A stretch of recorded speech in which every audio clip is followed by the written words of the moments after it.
life has redirected itself in ways that I could not even imagine from that, let's call it a near-death experience, spiritual awakening experience, and thank God it happened. Are you curious about discovering ways of making your life better? Then welcome to my podcast. I'm Bob Nickman, and this is The Exploding Human.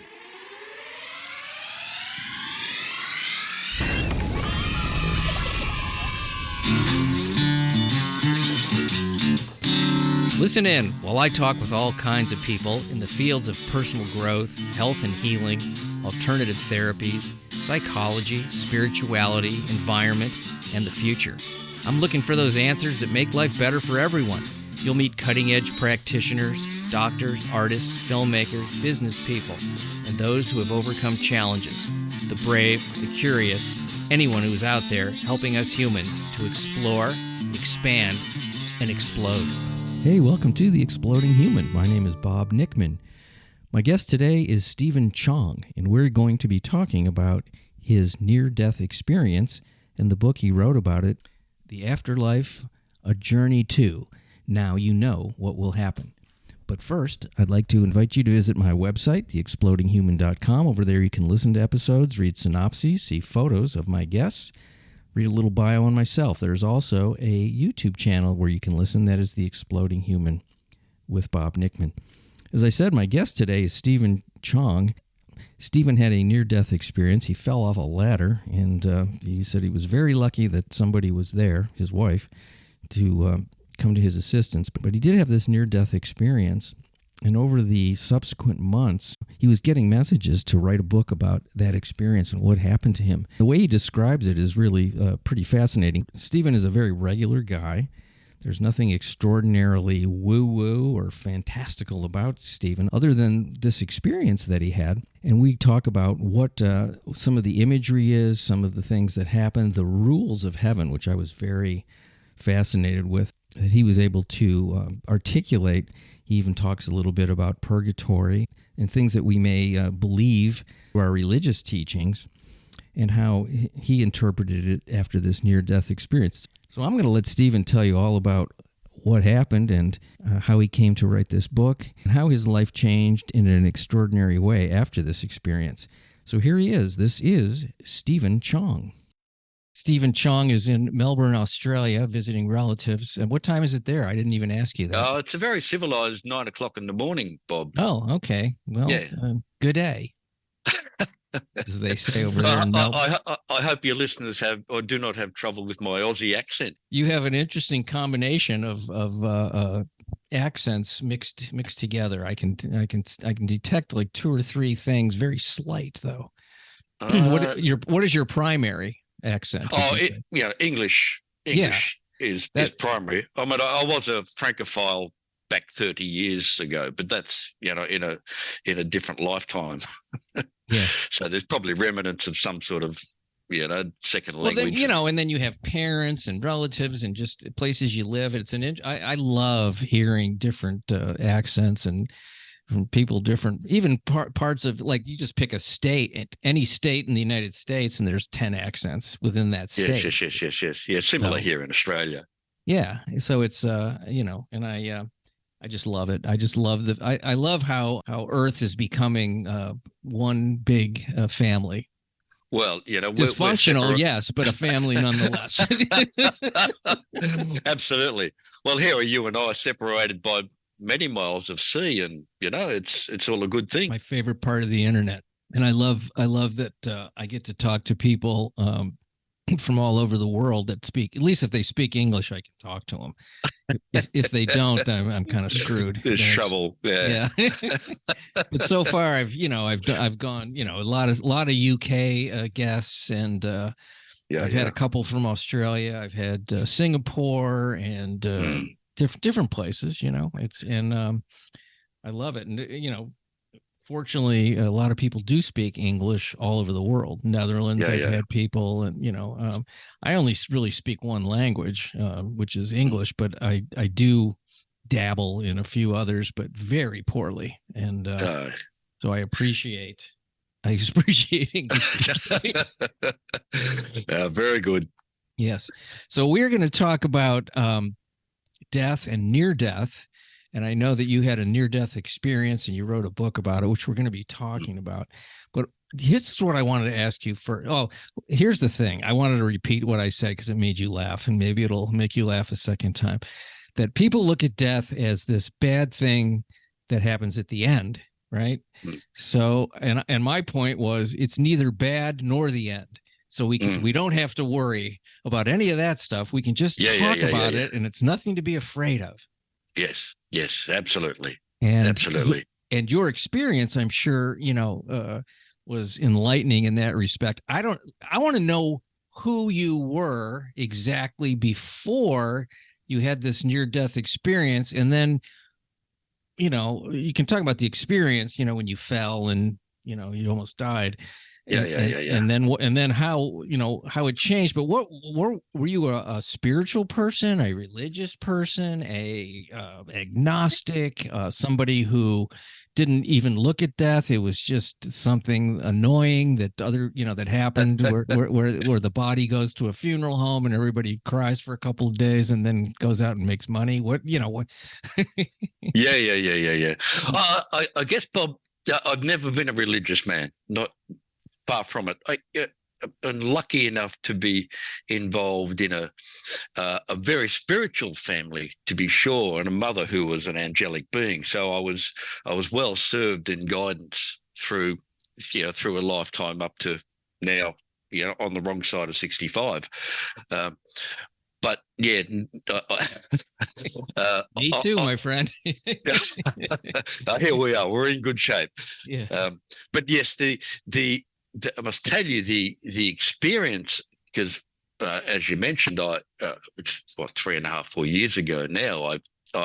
As you do when you're 60, you get up on the roof and you clean out the gutters, and the ladder slipped, and I've fallen 5 meters onto the ground, and thankfully where we live, we're very remote, so there's no near neighbours anywhere, and this particular morning, Saturday morning, my wife just happened to be there, and thank God she was, because I'd still be lying on the ground.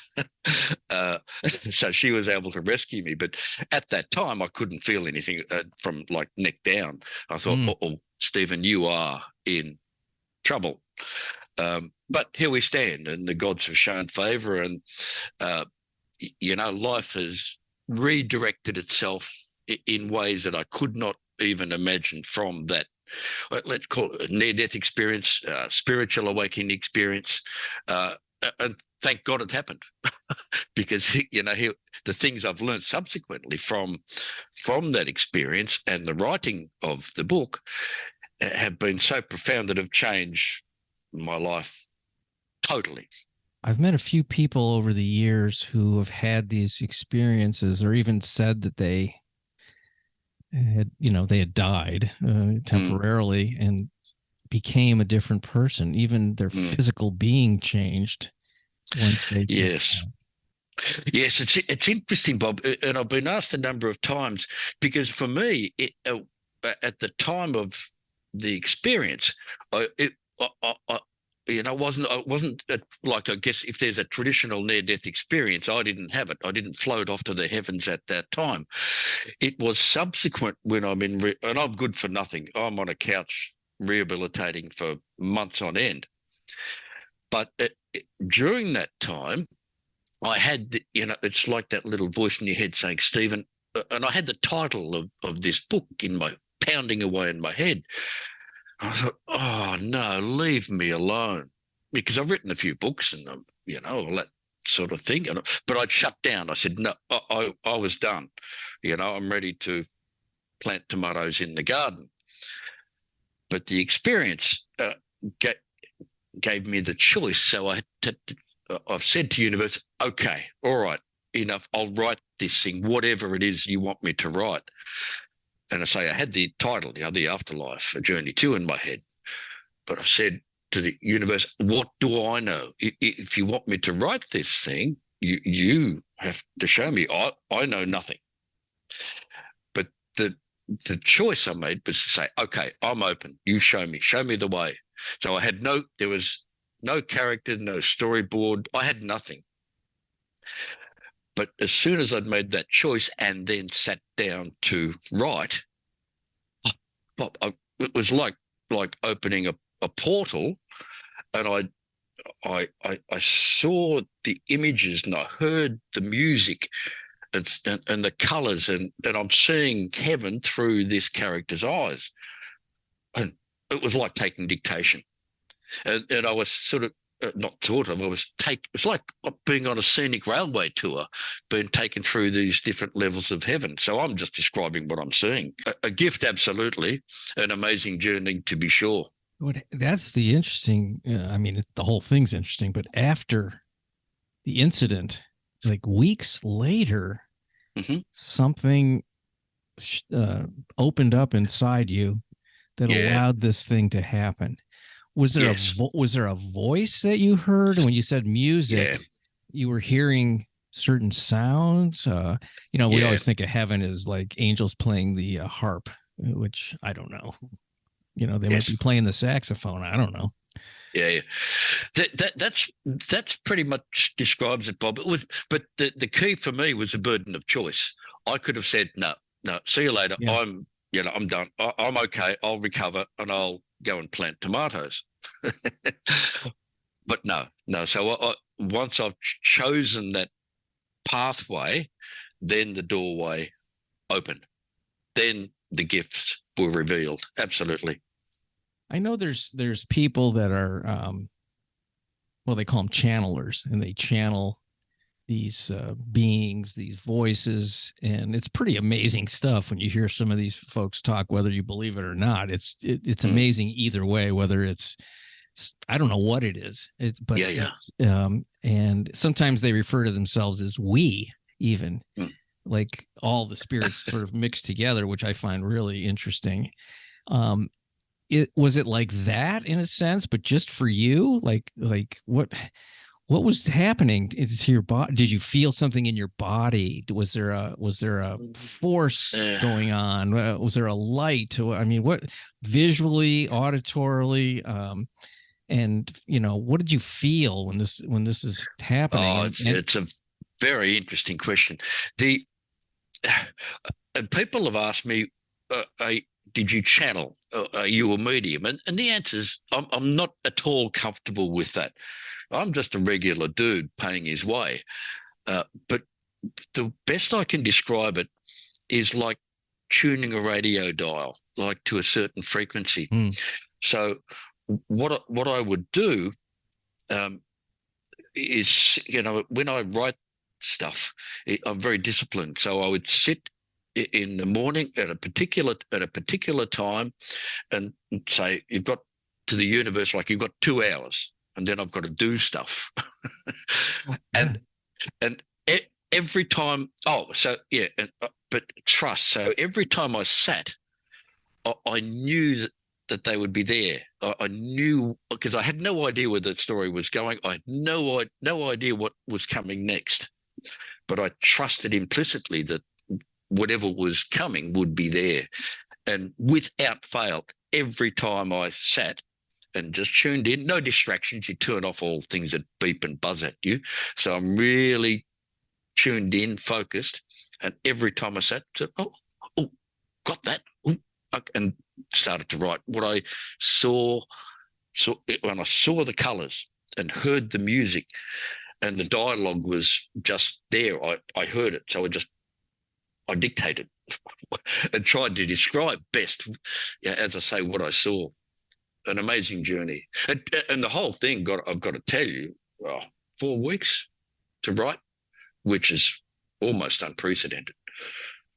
Yeah, it sure is. As somebody who's, I've been a writer for a living for a long time, and I'm fascinated by when things come through me and I write them, but then you go in and out of, you have the mechanics of, the typing and getting it on the page and looking at the words, which somewhat disconnects you from the thing you're in, but you're in it at this. And this is even more intense than just, me writing characters in a drama or a comedy or whatever.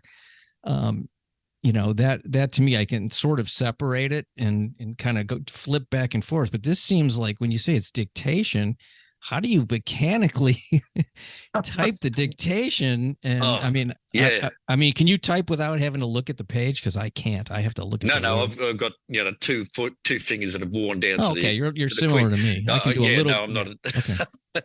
Okay. Yeah, but I've got to tell you something, Bob, which is really, really quite amazing, because what happened after I'd finished writing the book, and you would know, and then you start to edit and review and all that nice stuff. It was about, I don't know, 2 or 3 months after I'd finished the book and read it 100 times. It was, the voices in my head are going, Stepen, you've missed something. What? Read it again. Read it again. So I did. And what I found embedded in the throughout the text were these laws of, and I called them the laws of heaven and earth, isms, tenets that, and I found 15 of them. There might be more in there that I don't know about, but I found 15, and I've written them down. And I'm like, far out. That is amazing. And they're laws that relate back to how we live and make life a better place, and also give us an understanding of what happens in the heavenly realms. But I didn't, through the writing process, I didn't pick that up until, as I say, 2 or 3 months later. Yeah, I was looking through some of the laws and some of the, I got a bunch of material on the book, and it's pretty fascinating stuff. A lot of it sort of lines up with, the historical kinds of reports of what heaven is, even a little bit of stuff about hell and purgatory and all these. Yeah.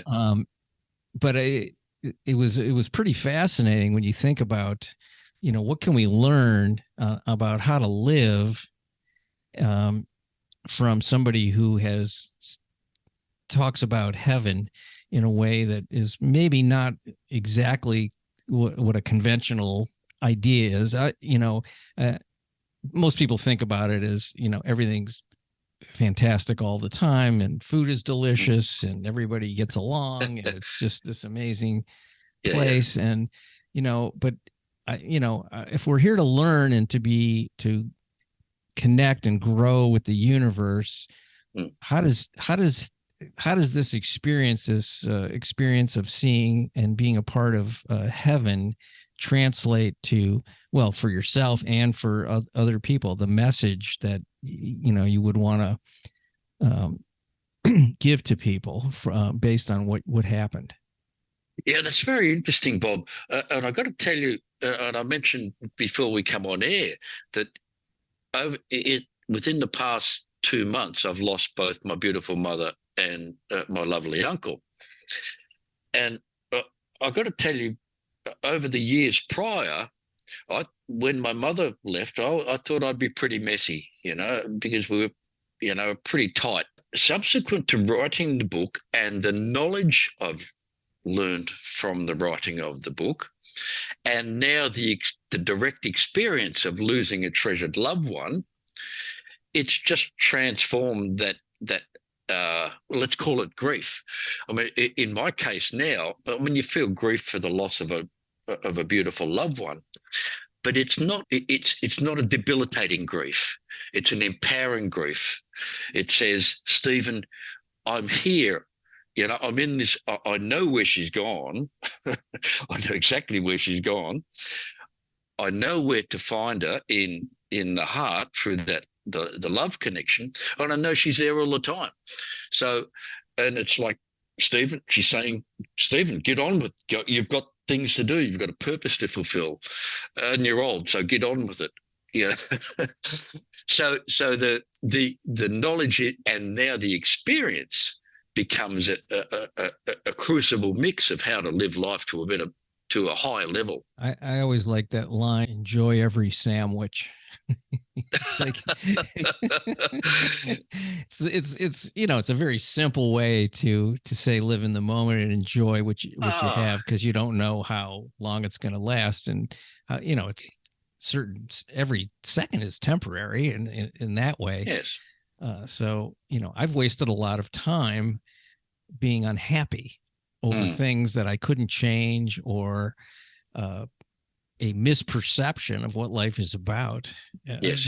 There's a lot of I think a lot of certainly youth and discovering, as you discover who you are and who you want to be, there's a lot of turmoil in that. I don't see anything wrong with it. It was very helpful to me.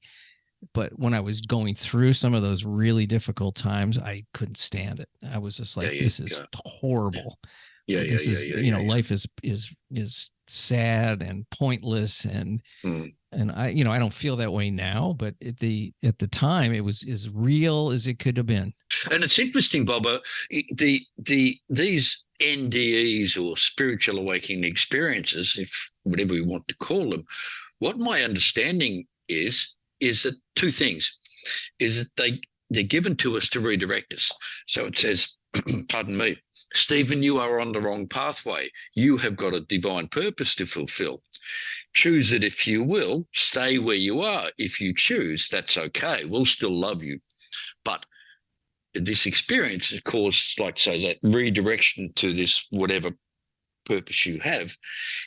And the second point is that it imbues you with like these, let's call it superpowers. We'll give you the wherewithal, the knowledge, the experience. They'll give you the words to write a book that you never knew you had. So they're the two things to me that define that NDE, or spiritually awakening experience. What did your wife think of all this? How does it change the communication, or maybe it hasn't, but how did that, because obviously she's the person closest to you, so she got to be a part of it in a very deep way, I would imagine. How did that affect her? Has anybody ever asked you that? Oh, well, no, I've got to tell you, but I was sitting with, and she's sitting just across the way from me now, so she can hear me. So I've got to get this right. Oh, tell me about it. Otherwise, I'm in trouble. We all. That's how you know you're in love with somebody. Afraid of them. I'm saying it in a nice way. You want to make sure it's right. I need all the help I can get. But and with the loss of my mother recently, what it highlighted in the family is what I call fault lines. So if there were any disagreements, any troubles, they get exemplified. They get highlighted. But and I've said to my dear wife a couple of times, subsequent to losing our mother, my love for her, my love for my wife has just grown exponentially by virtue of the experience. It was quite difficult. My mother was palliative for 3 months, so we had some difficult things to do. Yeah. But that experience highlighted the love that we have for one another. And again, hey, if that doesn't make life a better place, I don't know what does. Yeah, that's true. Well, it's an interesting thing that experience brought you to another level of depth with with your wife. I think that's really wonderful. Yeah, truth to that. Yeah, it's a great thing. And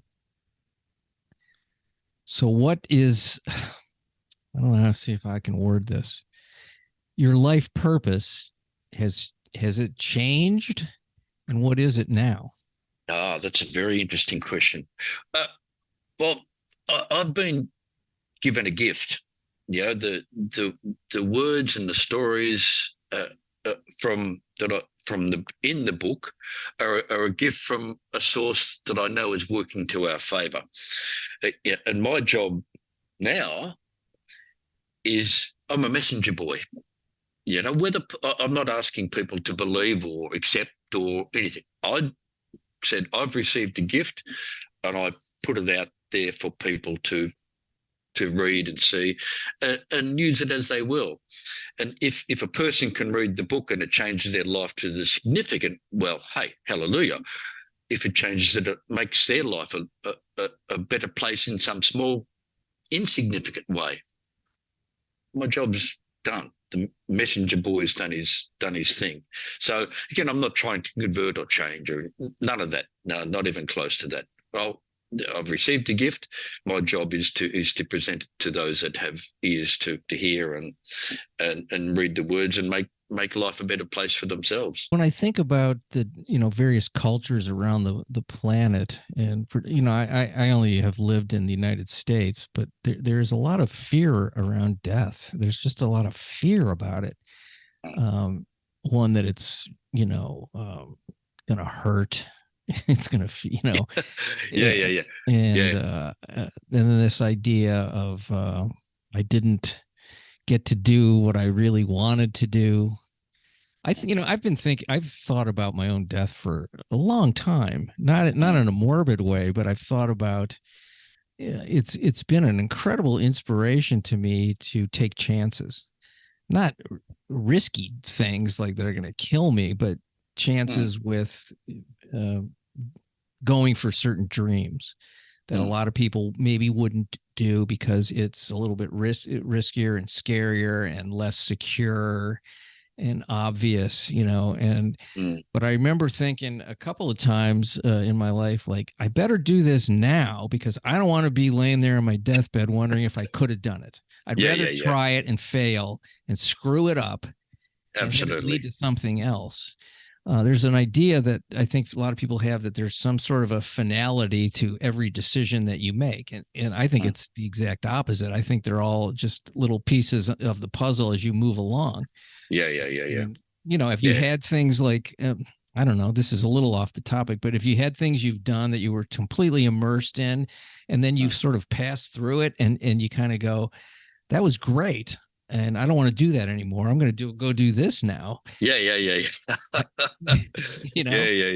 Like I was go ahead. And what you're talking about there, to my way of thinking, is a theory of relativity, because as we get a bit older, say now 66, you see your end point a bit closer than when you were 20 and bulletproof, and you thought you had plenty of time. Now, 66, it says, hey, Stepen, get on with it. You've got things to do. You don't hesitate. And the reality that I feel now is, that you're on that right path. You're on that divine pathway. And so you get resourced. The universe says, okay, Stepen, you're on the right path. Here's the help. Here's the guidance. Here's the whatever. So it's like, you've got the supply chain all sorted. But getting back to the fear that surrounds this death and dying process. And if you don't mind, one of the laws of heaven and earth that I've got in front of me, and I'll read it to you. Yeah. It says, fear at the time of passing closes the soul to all the awaiting love and compassion. Now, how cool is that? Just to know that, to not be afraid. And then that opens you up to all that, the beauty and the love and compassion. When I think about fear, it really comes down to what am I really afraid of? If I take the thing I think I'm afraid of and I take it to the what if that happened? Well, then what if that happened? What if that happened? It all comes down to, I'm going to be destroyed. I will be, obliterated. So I'll die. Yes. Basically, that's really the fear. That's underneath every fear is I'm going to die. Yeah. And then, but if I'm not afraid to die, and there's nothing to be afraid of, because, I mean, why would you be afraid of that? It doesn't really, I understand it because it's sort of somewhat final. In one very huge sense, it is final. Yes. But and I guess there's a natural biological survival instinct that we want to survive. We don't want to die. We'll do whatever. The body wants to hang on to itself. Yes, absolutely. And believe me, if a bear was chasing me, I would not stop and say hello. I would run as fast as I could because I don't want to die. Yeah. And that's a real, genuine sort of, natural kind of instinct. Yes. But when I think about the fact that it happens to everyone, whatever age that it happens. Why would the universe create something called life, and certainly the human species, and then have the end of it be something you're supposed to be afraid of? It doesn't, logically, it doesn't it's even not make even sense. logical, is it? Yes, that's right. Yes, and I've got to tell you, Bob, all the things I saw and described through the writing of the book, it not only takes away fear, but it also creates a sense of uh, anticipation in some way, and say it's okay. You've lived a great life, and you'll be so loved and nurtured when you pass over, to whatever level you go to, because there's no absence of love from the Father. We're all nurtured in that same crucible. Yes, I mean, my understanding is that you've got to look in the mirror of life review, and one would see what you've done to others, and feel and experience the consequences of same. But it's all love. It's still, you in the divine hands of the Father being. Yeah. When I was thinking about, after I read the description of heaven, the thing that was really intriguing to me was this Colosseum that you talked about, where all these spirits were basically kind of, I just picture them in the stands of like a big Colosseum. And then there were people that had died from illness and infirmity and, painful endings that were being taken care of in the center of this thing. Yeah. Of this, whether it's, we don't talk about it's real or not real. I don't care about that. But the image of that was so spectacular to me that all these souls and spirits were there to, in a sense, welcome and heal people whose endings were not, we all think about like, oh, it'd be great if I just went to sleep and that was it, and I didn't have to suffer. But when you have that kind of level of suffering, that was kind of a beautiful image. I don't know. I hope that's really what it is. Oh, you've done it. You've done it great justice. What I saw, again, I'm seeing all of this when I'm writing, and I'm taking sort of just writing what I'm seeing, but I'm standing on top of a hill with this guide. And again, as you described, like this, the Roman Colosseum, the Greco-Roman type architecture, and there were bells tolling away that all these souls come into the arena as like spectators, and the colours and the music was extraordinary, and they're all chanting the Om sound. So this noise is reverberating around this Colosseum, and in the middle of the arena are these repose lounges, lounges, and I'm sort of seeing all this through this character's eyes and going, what the? And then in come these angelic seraphim, small angelic beings, and they've got a charge of this like a decrepit soul, like that illness has destroyed or hurt their soul, and so that they're like disabled and decrepit, and each seraph leads their charge and places them on their lounge chair, and the lounge chair kind of enfolded them like a blanket on a warm night, or on a cold night. And then in walks this angelic being, white, golden, beautiful cloak of shimmering, gold.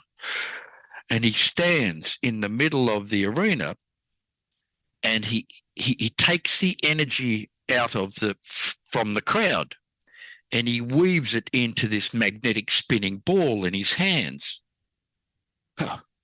And then from this magnetic ball shines this like a laser light into the into the souls on the couches. And then, like, when this angel's finished, he kind of folds his hands off and walks out. And then each of the souls on the lounges, they get up and they are totally renewed, like they've just been relieved of all of their burdens. And they are healed, I guess. Yeah, just renewed. But the interesting, and apart from seeing that, the interesting thing was that I asked, like, the guide person, what is this? And what I was told was these souls, sins imposed by others in the earthly realm, are not retained by that soul themselves. So if I did something to you that caused your soul harm, gave you a bad drug and caused you illness or suffering or something, you do not carry those burdens. You are relieved of those, don't like the word sin, so those melodies. So that's taken away from you. Yeah. Me, on the other hand, because I've caused that to you, my brother soul, I would bear the consequences of those actions. But you are relieved of those burdens. Let's talk about sin for a second, and evil and people that do harm to other people. When you say there's consequence, you're not talking about, I don't think you're talking about a punishing God. I don't think you're saying that. No. But let's say I'm just a bad guy. I just cheat people, and I hurt them physically. I'm verbally abusive. Maybe I'm abusing, people sexually. I'm just a horrible bad man. Yeah. Damaged guy. The worst of the worst. I pass away and I go to this situation. What happens to those guys? Because we talk about, and I'll say women too. It's all guys. We always think about wicked men, but there's just as many wicked, both genders, I would imagine, or I guess there's more genders now. I don't really know much about that, but I was supposed to get a laugh. You're all good.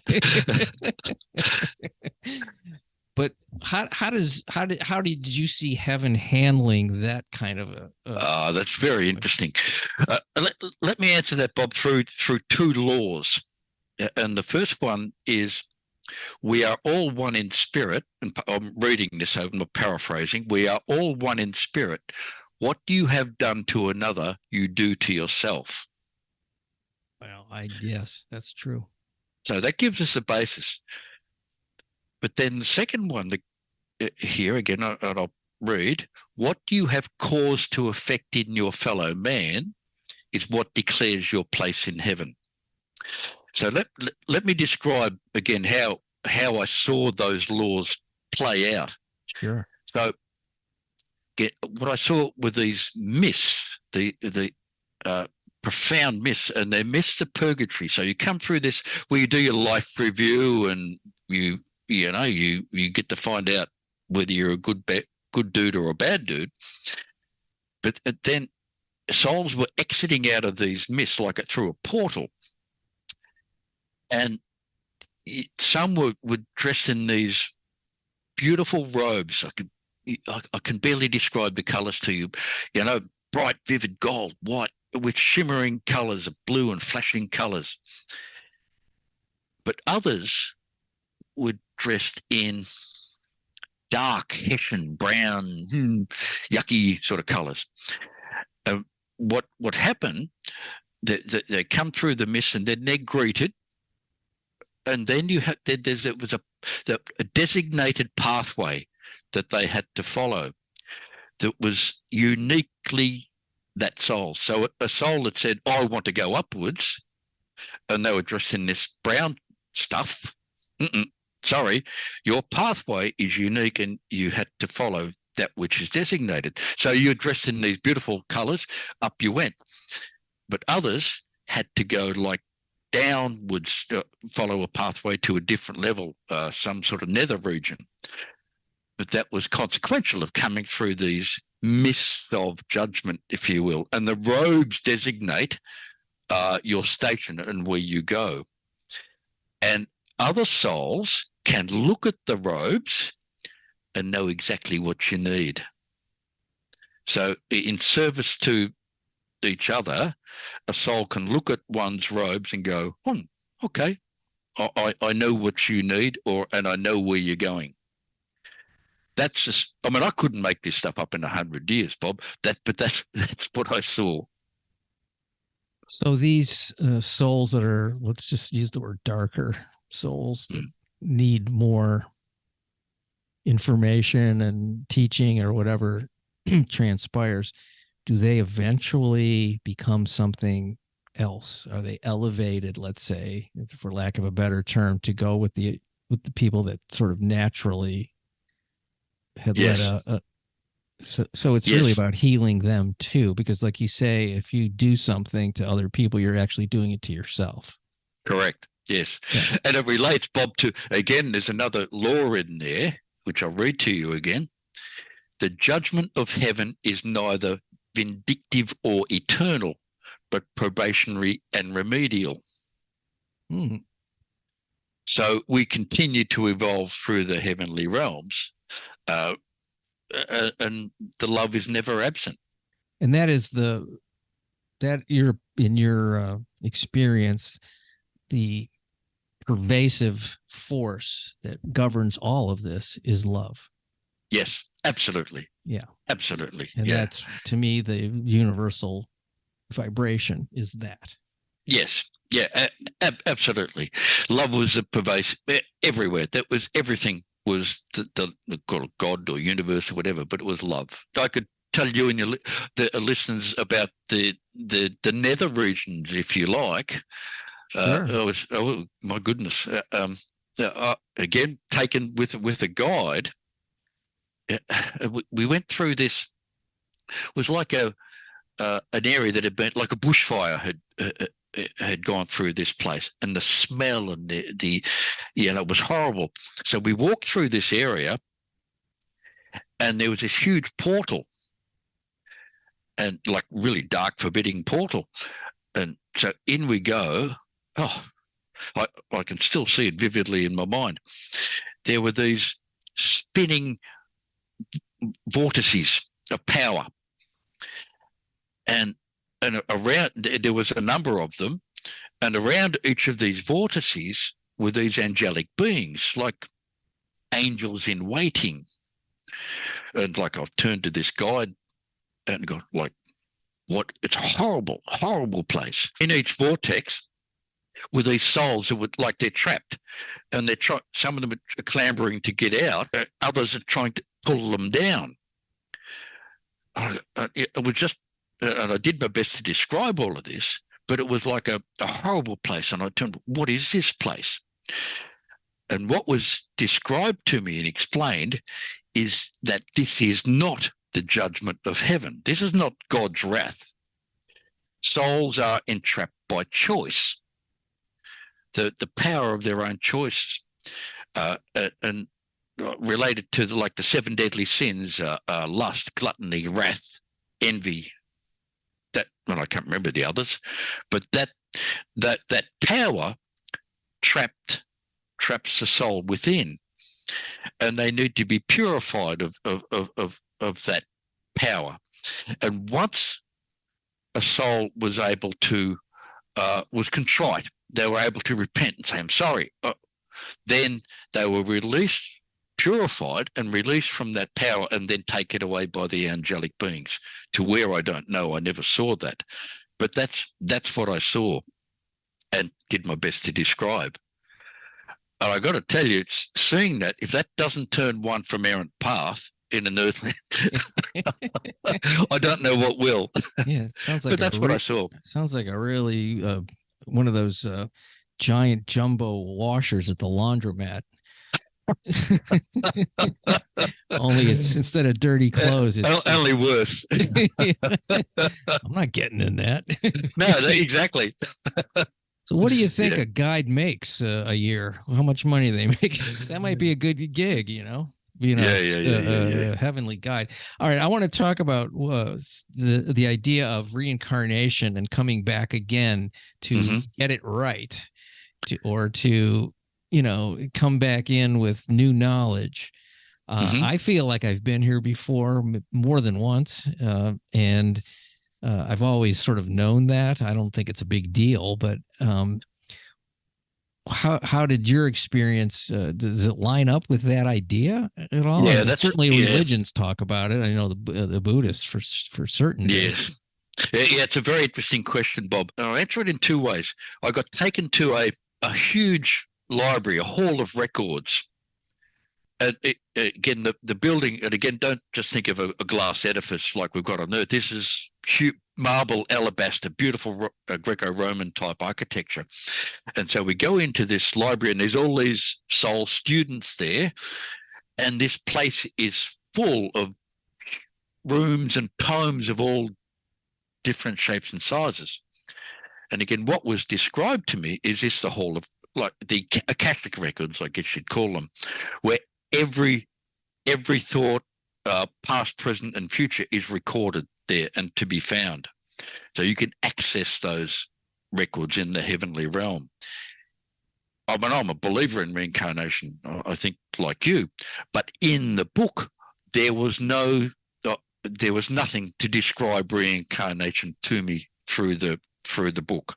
I was never told. There were spirit guides moving across and helping us out, but I was not told anything about reincarnation, so it is not a part of the story, if you will. But as I say, I'm a great believer in it. However, I wasn't shown that through the course of the writing. Pretty fascinating stuff. What an experience! Yeah, amazing, huh? Yeah. And you're not going to clean any more gutters. I'm making sure that that's not happening. One book is plenty on this topic. Well, I've got to tell you, Bob, if I do decide that at any time in the future to get up on a ladder again, it will not be a near-death experience. It'll be a death experience because my wife will kill me. Yeah, I'm not allowed to go up on the ladder anymore because when I was coming down the last time, apparently my legs were flailing as I was trying to find the rung. Oh, yuck! And my wife won't let me do it anymore. No, good idea. I guess she wants me around. I don't know. I think I can, but I'm not going to do it. No, not worth it.